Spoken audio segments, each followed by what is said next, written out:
Have you noticed your favorite spot to grab a bite suddenly disappear? You're not imagining things. In 2025, more than 10 major restaurant chains are making massive cutbacks. We're talking about dozens, sometimes hundreds, of locations closing their doors for good. These are names you know, places you've probably been eating at for years. Whether it's your go-to for fast food or a sit-down family dinner, the restaurant landscape is changing, and it's happening fast. In this video, we're going to break down which chains are being hit the hardest, get into the real reasons why this is happening, and discuss what it all means for your daily life. And more importantly, we Lions explore what you can do to navigate these changes and find places that are still worth your time and money. But before we dive into the list of restaurants, let's quickly talk about why this is happening. The single biggest driver right now is the relentless rise in costs. Everything from food ingredients and labor to rent and insurance has become significantly more expensive. To keep a restaurant running is a battle against climbing expenses.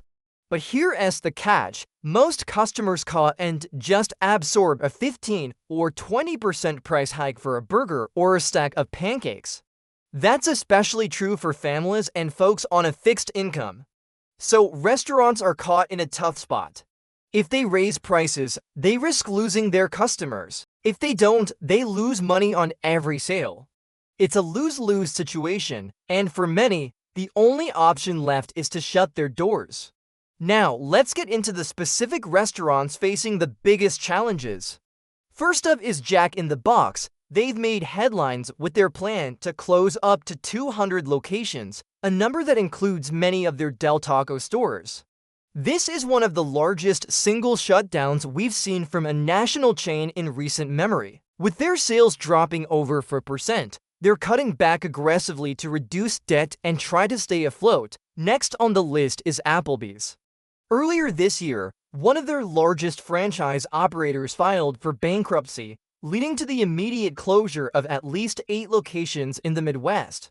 The company's overall sales are down nearly 4%, and when franchise groups start to fold, it's often a sign that more closures are on the horizon. Denny's is also scaling back. In 2025, they confirmed that more than 70 of their restaurants will be closing. For many communities, particularly in smaller towns, this is a huge loss. Denny's has always been a dependable staple for retirees, night shift workers, and anyone looking for a reliable meal at any hour of the day. When a place like Denny's disappears, a piece of the community's daily routine goes with it. Red Robin, known for its gourmet burgers and bottomless fries, is also in the process of shutting down around 70 locations this year. They've been quietly reducing their number of restaurants over the last few years, but this marks their most aggressive round of closures to date. Then we have TGI Fridays. After filing for Chapter 11 bankruptcy late last year, they've continued to close restaurants throughout 2025. They are now down to about 85 locations across the country, which is less than half of what they operated not too long ago. Once a popular spot for a casual dinner out, they are fighting to stay relevant in today's much tighter economy.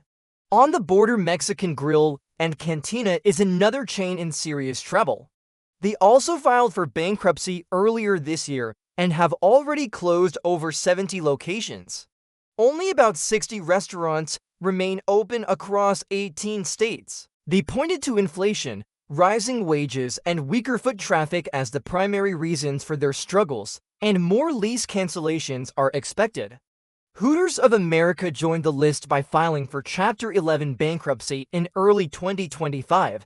Dozens of their company-owned restaurants have already closed, and they're shifting their strategy to a leaner model that focuses more on franchising. Whether you're a regular customer or not, this move is another clear signal of a widespread contraction in the industry. Now, let's turn our attention to some of the biggest names in fast food. McDonald's, a giant in the industry, posted its worst quarterly sales report since 2020, with a 3.6% drop. This is unusual for McDonald's, which typically remains steady even during tough economic times. When a titan like that starts to show cracks, it reveals just how much pressure the entire industry is under. Chipotle is also experiencing a slowdown. This year marked its lowest performing quarter in 5 years. Rising prices and a noticeable decrease in customer traffic are hitting them harder than anticipated. For a brand that was known for its rapid expansion, this cooling off period is a significant shift. Next is Popeyes. They've reported a 4% decline in sales this year. While that might not seem like a massive number on its own, it's part of a larger, concerning pattern. Customers are beginning to pull back, even from brands that were incredibly popular just a couple of years ago. And finally, we have Burger King. They missed their financial expectations again this year and have already begun closing underperforming stores. In some regions, entire groups of Burger King locations have vanished almost overnight. It's a quiet contraction, but it's affecting more towns and neighborhoods than many people realize. So, what does all of this mean for you? If you live in a smaller town, you're likely seeing the number of places to eat out shrink dramatically.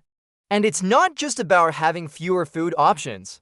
It's about losing a part of your routine, familiarity, and access to affordable meals. Many of these chains offered value menus, senior discounts, and a consistent experience you could always count on. When they close, there isn't always a good alternative nearby. Even in bigger cities, the prices at the chains that are managing to survive are climbing rapidly. A meal that might have cost you $9 a few years ago could now easily run you $14 or more. For people trying to stretch a fixed income or stick to a tight budget, eating out is becoming a luxury that just doesn't feel as doable as it used to, but it's not all bad news. Some regional chains are holding strong, and many local, family-owned diners are managing to stay afloat by keeping their prices reasonable and taking great care of their regular customers. These are often the spots that thrive when the big brands pull out. So if you have a local favorite near you, supporting them now can make a real difference in keeping them around. And I'd really like to hear from you on this.